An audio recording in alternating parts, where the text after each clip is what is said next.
Look at us. We got a little studio now. You know, the best thing about it is that when I can actually see your face, I know when to talk and when not to. And versus like, it looks like Dion's almost done. Wait, is he? Okay, hold up. Yeah. But the sorry Rockies are opening up the season. Here's the thing, man. I got some tickets too. Yeah. If there wasn't 100 level of club seats, you're not going? I'm not going. It's free. Like, it's got to be a certain kind of free.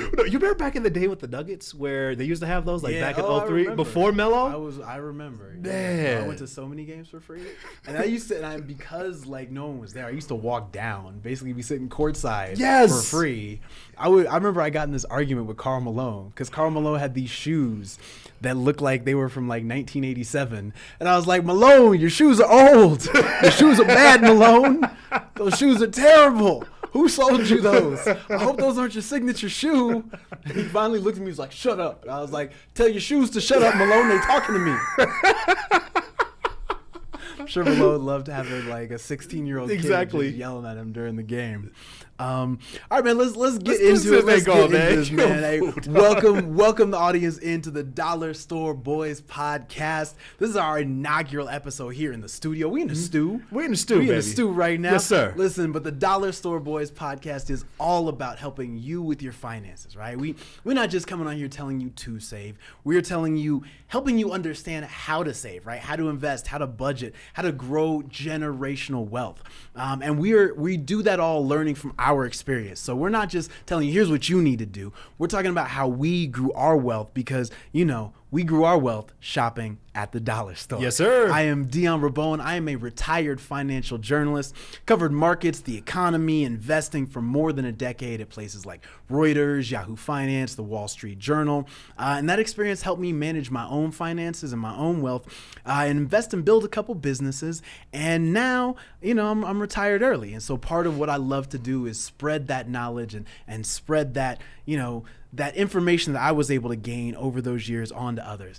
I am here with my man, Justin Adams, my co-host. What's going on, Justin? Man, I'm doing well. You do realize how it took you like a minute and a half to be able to let everybody know that you are retired. I am a retired journalist. Yeah, retired. Yeah, we retired. we going to Singapore tomorrow, baby. That's what you do, Flying man. to Singapore. Yeah, I'm gonna sing a pour. I gotta go and take care of my son at his birthday party. All right, I'm trying to figure out how to pay for that. Man, Justin, tell the people who you are. Hey, Justin Adams. I'm a reporter and anchor at CBS Colorado. Also, I'm a play-by-play broadcaster for various outlets, including Mountain West Network, Altitude Sports and Entertainment, and formerly of the Pac-12 Network. And I also do a Faith and Sports report for Holy Culture Radio on Sirius XM. You can watch that every Monday through Friday. But Dion, what's going on, brother man? Here's my issue with you, brother. We got issues already. Yes, we got issues already. Okay. We'll talk about Karl Malone shoes, Today we're talking about home ownership and why you say that is a bad idea. Not just bad. Yes. Terrible. Terrible idea. Oh, that was in the scripting. Terrible. Yeah, terrible. I forgot that you bold and underlined that. There you go. That's what it is.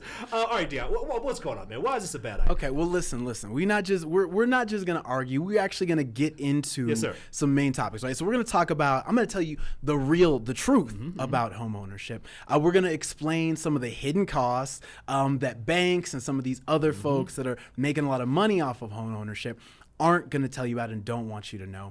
We're also going to talk about that big question, why I say real estate is a bad investment. And we are going to explain, not just going to say why this is bad. We're going to tell you what you should do instead with your money, right? So not just saying, oh, this thing is bad. We're going to talk about what you should do instead, all right? That's what we're going to give to the people today. Well, as a man who is a homeowner, not living in an RV, Dion, I know this is a controversial topic. Okay, because those are the only options. Living at home right there. Okay. But everyone seems to think that home ownership is the best way to be able to build wealth. I mean, this is something that we have been taught since day one. If you want to build wealth, you have to go and get yourself a home. This is what you need to do. But, all right, it's not exactly all the way true, all right, Dion? So explain, why is that not so? Okay, so This is one of those like myths that we inherited from our parents, right? Home ownership used to be a great idea. You know, the 50s, 60s, 70s, folks had, what was it? The GI Bill to buy homes. Well, not our folks. No, not our folks. Well, yeah. But a lot of folks got the GI Bill, right? And learned, oh, okay, this house is a great way to build wealth. That's still true for some people in some situations, but for the average person, right? Today in 2026, buying a home is a terrible idea. And the first big reason for that is the cost. Everybody complains about how expensive homes are. The average home in the U.S. right now is around $361,000. Where? And that's I know you say where is it that low, right? That's if you factor in every home that's available. So some of those shacks that are out there, way out in the boonies, places like Wyoming where nobody lives. So that's factoring all that in. But in most metro areas, right, where we are here in Denver, average cost is closer to $500,000 or more. And again, even for that, you're not really getting a whole lot of house. So back in the day, when a lot of our parents, our grandparents, these people who were preaching the gospel of home ownership were buying a home was $30,000, $40,000, $50,000, right? You could buy that with one salary, with a middle income, a middle class salary. Today, you need two, and even then, you're really struggling. And if you want to live in the city, like in a major metropolitan area, you're talking about $1 million plus, right? To buy a home, any kind of home that's in the city, that's a good size. You're talking about $1 million. That's crazy. Yeah. Right.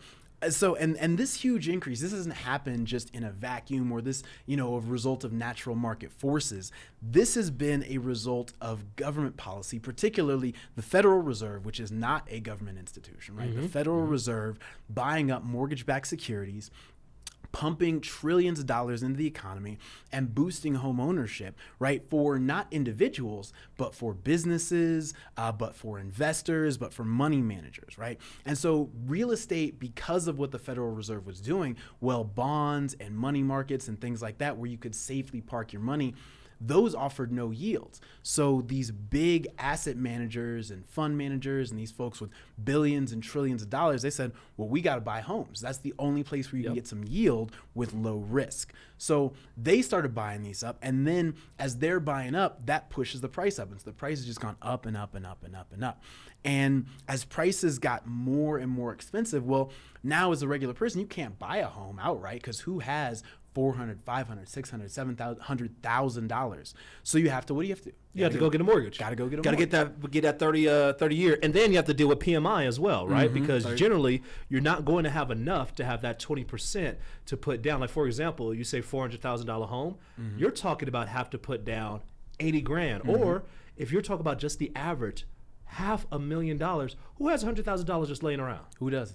I mean, and see, and the other thing that does is people then put that money aside and say, okay, I'm saving up to buy a house, and they don't invest and they don't do things that would be more productive for themselves, for the economy, for their family, because they're saving to buy a house, right? Right. So let's break down mortgages. Let's talk about that. With the average mortgage rate around 7%, we're going to use that number because it's nice and easy. Yeah, because that's not mine. That ain't mine. Let me tell you. Let the camera hold me. Mine is 2.6. All right, why are you stunting on people right now, okay? Because every time my wife wants me to buy a new house, I look at her and I say, you want to go up from 2.6? You said 2.6. I'm about to get a t-shirt. But that's what we're talking about right now, right? When you buying a house may have made sense at 2.6, but right now it's 7. And this is the thing people don't consider. They just think, oh, I want to buy a house. I want to own a house. Home ownership, that's the key to wealth. Well, at 7% mortgage rate, you need to really rethink that, because actually for a $500,000 house, you're paying well over $1 million in total cost. Now, think about that, right? Like if you were going to go out and buy a car, or if you were going to go out and buy, a washing machine, an appliance, any kind of other big purchase that you would make, and I told you were going to pay more than double for that over the course of owning it, would you buy it still? No, absolutely not. Right? You say, no, that's a terrible deal. Right. But people still, a 7% mortgage rate, they want to go out and do that. Now, why is that? Why is it that even though the house is selling for $500,000, you really pay over $1 million, really close to $1.2 million? Well, it's because of this process called amortization. And most people understand amortization, but they don't really know what it means. So an amortization literally means you take a loan of something that's principal and interest, and you make the cost about the same each month, but the difference between how much is principal and how much is interest changes. And so it's changing every month, how much principal versus how much interest. So for the first 5 to 10 years of owning that house, you're really just paying off interest. You're not even paying down the principal of what you owe on that house. So a lot of people say, oh, well, I'll just live in the house for, like 5 years, 10 years, and then sell it. Well, okay, the mortgage company knows that.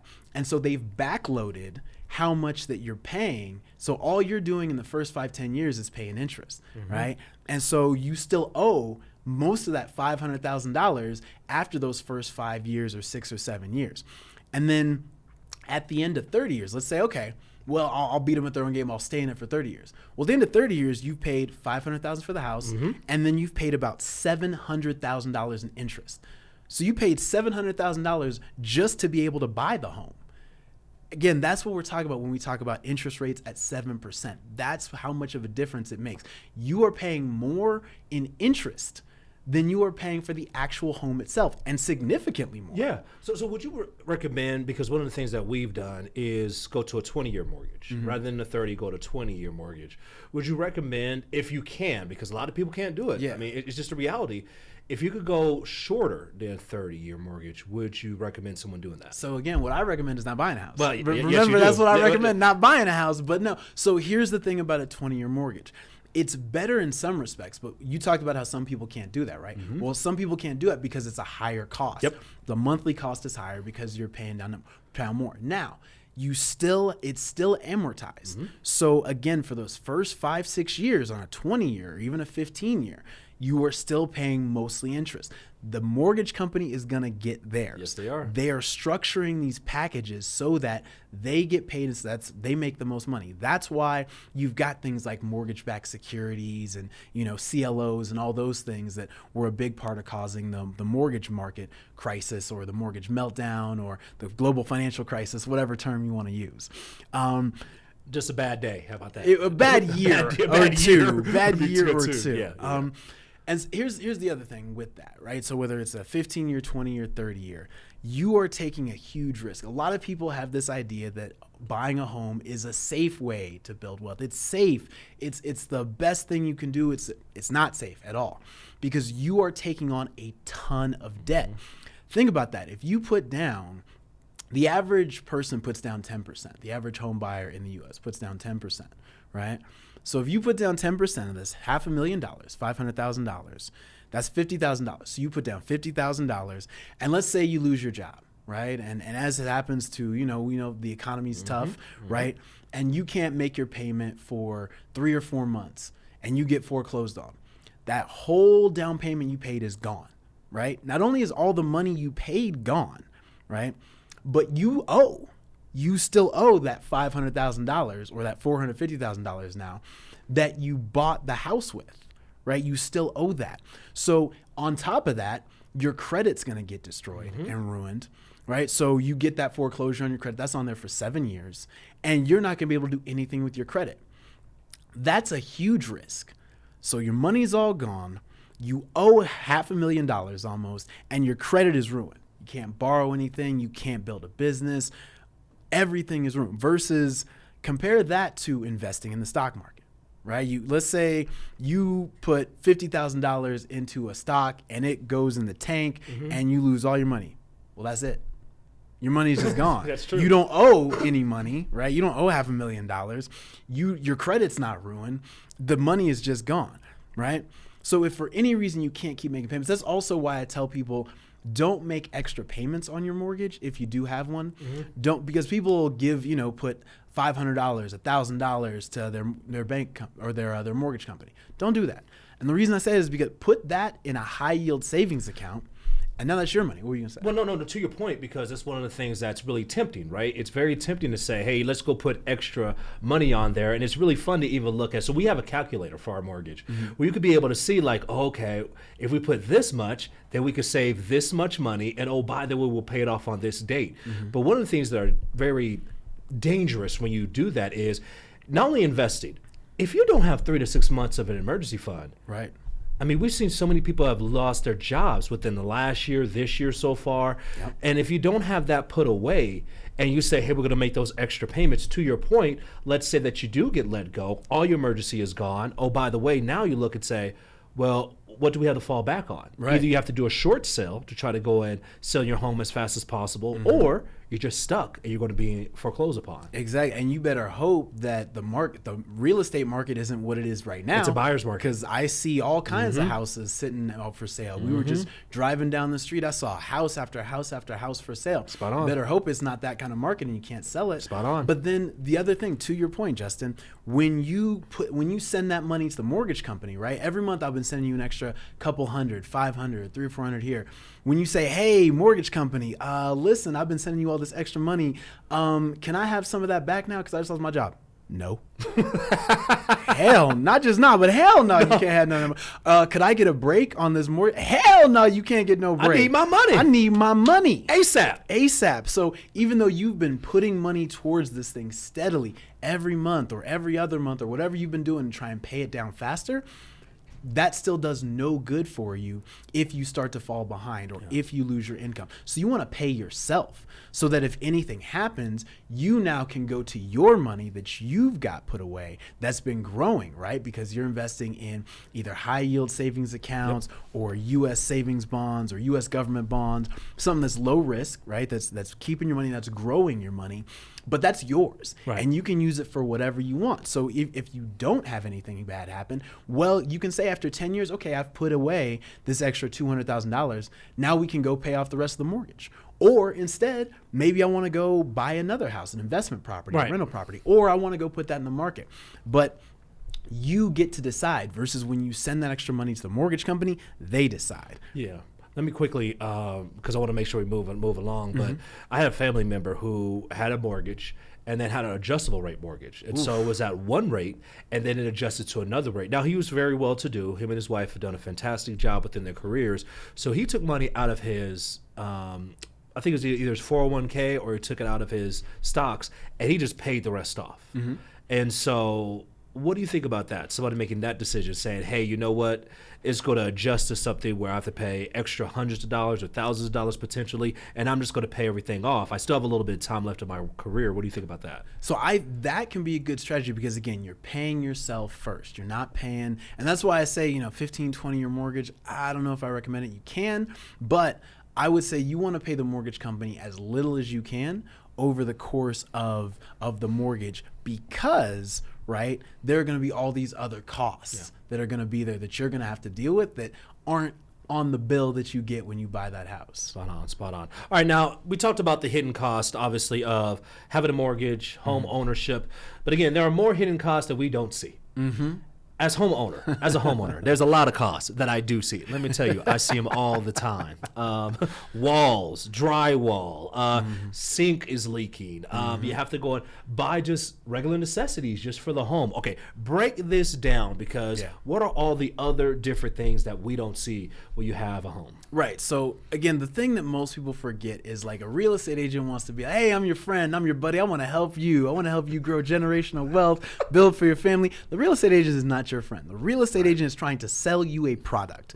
They are there because they get a commission based on that sale, right? So they're not going to tell you about all the other extra costs. The first one, closing costs, right? That's thousands of dollars that you pay just for someone to hold your title, and they're going to transfer that title over to you. Thousands of dollars, right? You got your real estate agent, you got other agents, various government agencies. That's thousands and thousands of dollars up front, and you better have it right then. Have my money. Have that money. They don't tell you about that, but you better have it, right? Then there's the rising cost of insurance and taxes, right? So when I first got my house, right, people mistakenly think that when you buy a home, well, now I know what my payment's going to be every month. My monthly housing costs, I know. No, you don't.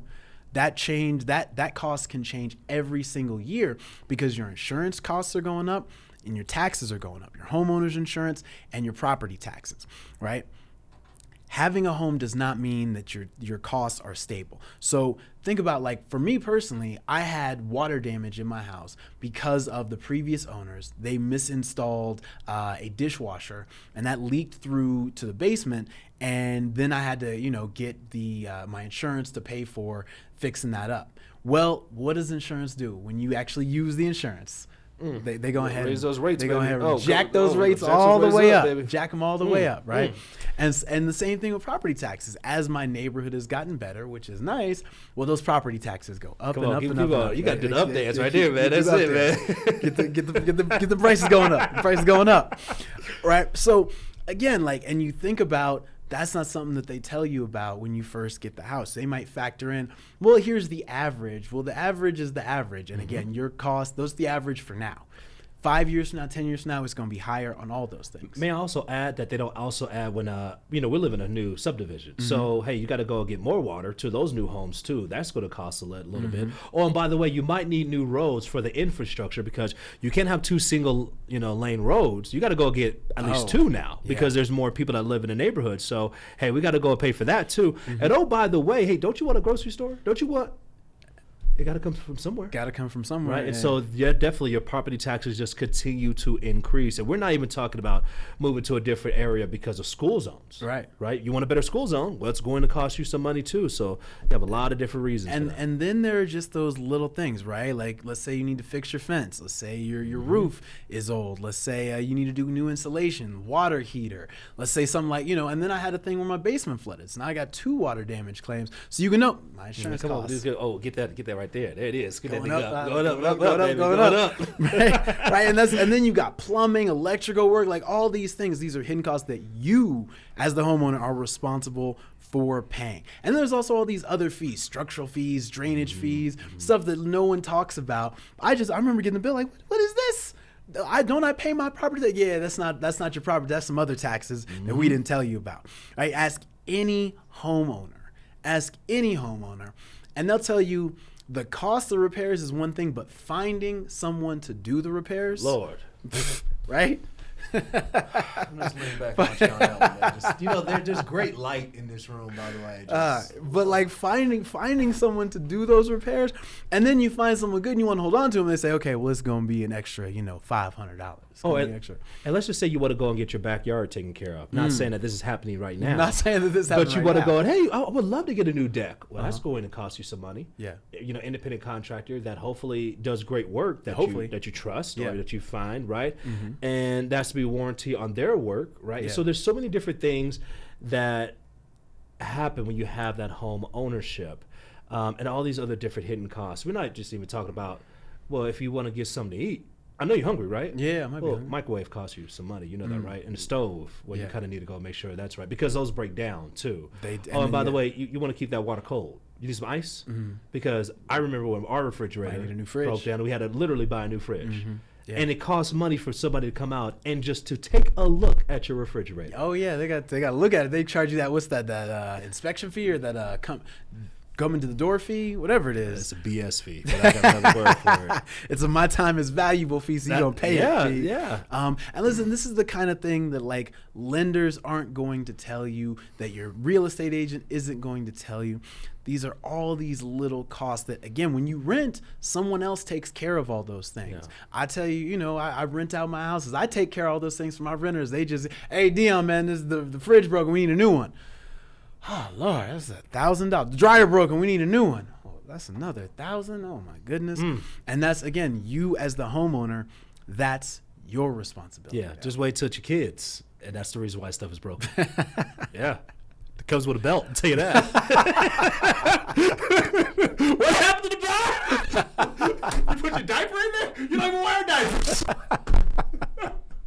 I feel like we're having like a cathartic, so this is like a little therapy session for you right now.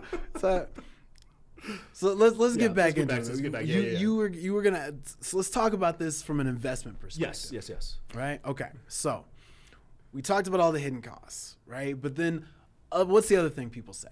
Real estate is a good investment, right? Right. That's something I'm sure you've heard all the time. All the time.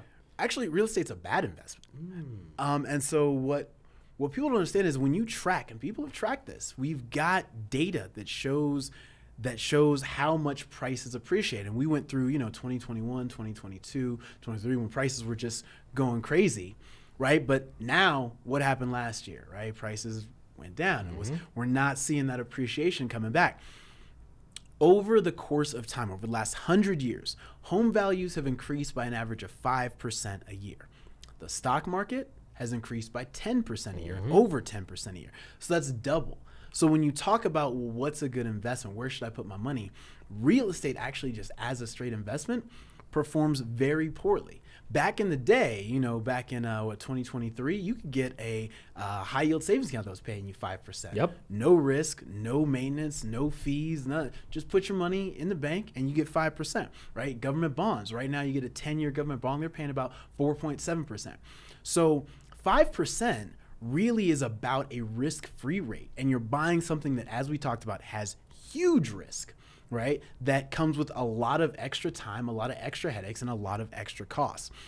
So when we talk about that, and again, you think about, okay, if I pick the wrong stock, right? The worst that can happen is the stock price goes to zero, that money goes away. But if you buy the wrong house, not only could you be in for tons of repairs, bad neighbors, having to fix things with the water line. Not that that's happened in my house or anything, where I had to pay thousands of dollars to fix the water line. But then if you can't handle all that, or something happens with your job or your employment, you lose your home, your credit is ruined. You might even have to file for bankruptcy and destroy your credit. And again, not to mention, if you don't file for bankruptcy, you are still on the credit for the full price of what you have left to pay on that mortgage. So again, when you think about investing in real estate versus investing in the stock market, there is a clear superior thing. So that's what we talk about. We talk about investing. As an investment, the stock market returns about as much as like a bond or a high yield savings account. And it comes with a whole bunch of other additional headaches and costs. Yeah.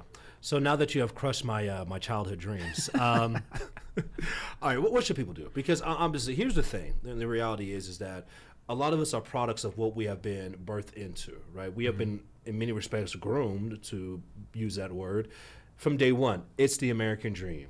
Wife, kids, 2 kids, 2 cars, picket fence, dog, and a house, right? And so that's one of the pillars really has been home ownership. And actually, in many respects, since we don't have a day really where we are adults, right? You could say 18, but there's not really that signifying event that says, I am now an adult. Home ownership is kind of that way of saying, hey, you have a home now. You have a mortgage now. Now you have responsibilities.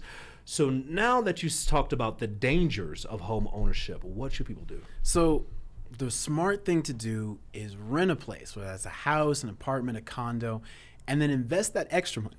Instead of saving up $100,000 for a down payment, put that in the stock market.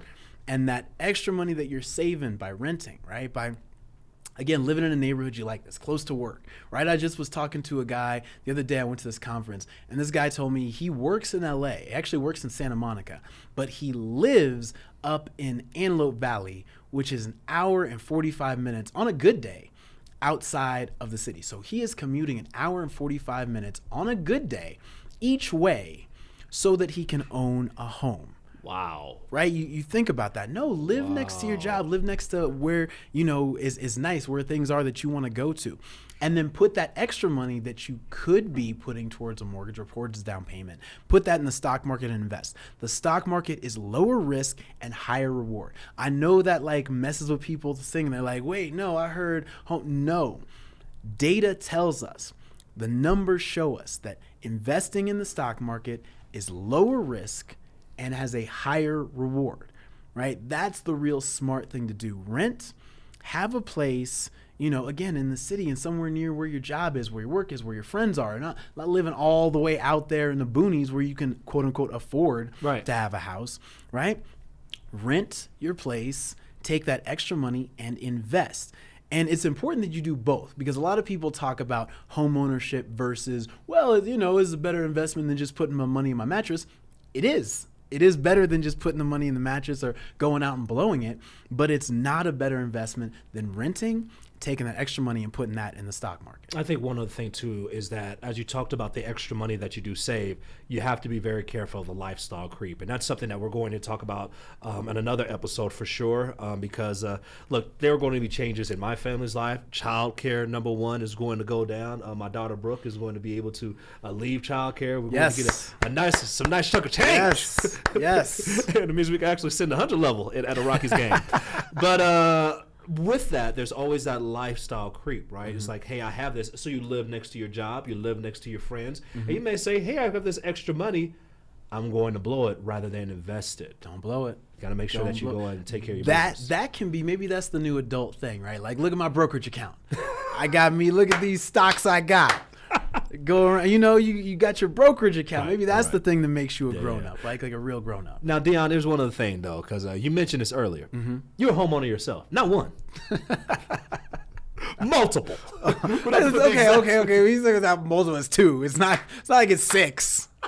Okay, it's not like it's six. Like this is clear. But with that being said, okay, you're telling people not to be a homeowner, but you are, okay. But what are some things that you do that helps you out to make sure that you're not in any of these harms that you just warned us about? So that's true. I feel like I got bullied into buying a house, right? Like I feel like the two houses I got bullied into by the Federal Reserve. Like I got put in a headlock. Like, you gonna buy this house? Now listen, man. In 2021, when mortgage rates were at the lowest level in history, literally any time in the history of this country, it made sense to buy a house, right? And I did it because I didn't trust the stock market at that time. I had a lot of cash, and I needed a way to diversify my investments. And so that way, I think it makes sense. And I also, like I talked about, I rent my house out. I rent out rooms in the house. And so that house is also kind of like a business to me, right? And so I'm not just buying a house to live in. I bought that house as an investment, as a way to diversify. It wasn't like I'm saving, I'm putting money away all so that I can go get this down payment. I actually put 3% down on my first house, right? Because that was the absolute minimum, because I knew that I wanted to have as little of my initial cash in this as possible, and then use that rental income to pay it off. Now, again, we're talking about when mortgage rates were about 3%, you said you got a 2.6. 2.6. Right? So just to keep the numbers, just keep the math simple. Put it on a t-shirt. just to keep the math simple, we'll say 3%, right? Investment was around 3% because that's my two are around 3% average. Right. So if real estate prices, if home prices go up an average 5% a year, and mortgage rates are 3%, well, you're earning 2%, right? That's 2%. The 5% growth in prices on average, you're paying 3%. That's 2% average free money. That makes sense. But when mortgage rates like right now are closer to 7%, well, you're losing 2% a year. So you're paying in addition to all the other stuff we've talked about, you're paying 2% more than the average appreciation every single year. Plus, over the past year or so, we've seen that real estate has not even outpaced inflation. So actually, inflation is rising at a faster pace than the growth of home prices in this country. That's crazy. So again, when we talk about, it's not just homeownership is bad. Homeownership is bad under the conditions of right now and under the conditions through which most people buy a home, which is just, I'm going to buy a house to live in. That's where it doesn't make sense. There's just one thing I really want to jump to real quick before we do wrap up. But this has been an awesome show. I've heard this saying before. It's marry the house, date the rate. Meaning, buy the house now, right? This is a strategy. Buy the house now, whatever you want, despite the interest rate. Marry the house, buy the house, date the rate. So when the rate changes, you could go and refinance. What do you think about that?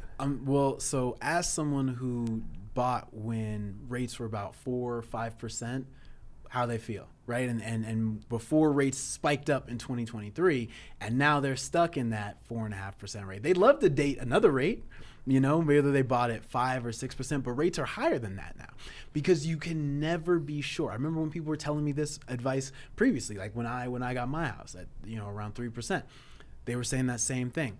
Well, rates haven't come back down to 3% since then. Right? Rates have only gone up and they've kind of moved around, but they haven't come back anywhere close to 3%. So if you bought it 4%, 5%, 6%, and maybe that was too much for you, you haven't been able to refinance over these last few years. And so for someone who really couldn't afford to take on that payment, well, now they're stuck. And so now maybe you have to sell the house. And again, the market for housing is going down. Prices are going down. Houses are sitting. And so you either have to sell at a loss potentially, and now you're losing money and you're throwing that money away because you thought, oh, I'll marry the house and date the rate. But the rate's not going down. The rates are only going up. Yeah. Just let you know that it's extremely important to make sure you have that financial literacy and, and also in many respects, just be able to understand where you can live at for yourself. Because one of the things that I have as we wrap up, and that the things that I face a lot, Dion, is that I do want to be able to go and say, hey, let's go to certain areas or certain subdivisions or certain neighborhoods and have certain school zones I could be able to go to. But sometimes I have to say, hey, man, you have a really good interest rate. Mm-hmm. Stay where you're at. And then maybe in the next place you go to, maybe you could go to and rent somewhere else. But you want to make sure that you keep this because it's a really good interest rate that your family can be able to afford. And you want to make sure that you don't go and buy something that you do find yourself foreclosed upon years down the road or having to make that short sell. Right, or having to make that short sell, having to sell when the market's down like it is right now. Exactly. You don't want to miss opportunities also to be able to invest again. So just to summarize, buying a home costs way more than the sticker price. It's an incredibly and bad investment, as Dion would say. So why do people keep on doing this? Because I don't know. Why do people keep doing this, Dion? I can understand that. It doesn't make sense. I guess it's what we talked about, right? Like it's so many things. We grow up hearing these things from our parents. We grow up thinking this is what I need to do. This is what's going to certify me as a grown up. This is what's going to show that I've done the right things. I'm a success. I got to buy a house. But we need to understand that some of the things that were true when our parents were grown up or when our parents were our age aren't true today, and we need to act on what's true for today. That's right. It's always able to make sure that you go and just realize what's going on today. Make those wise financial decisions so you can be able to go and ball out to your fall, baby. That's what I'm talking about. That's what it's all about. That's what it's all about.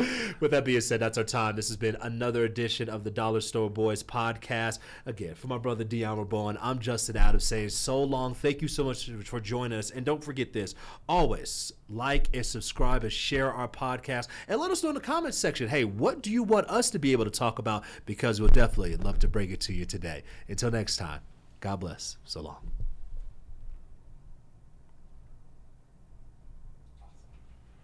Sweet.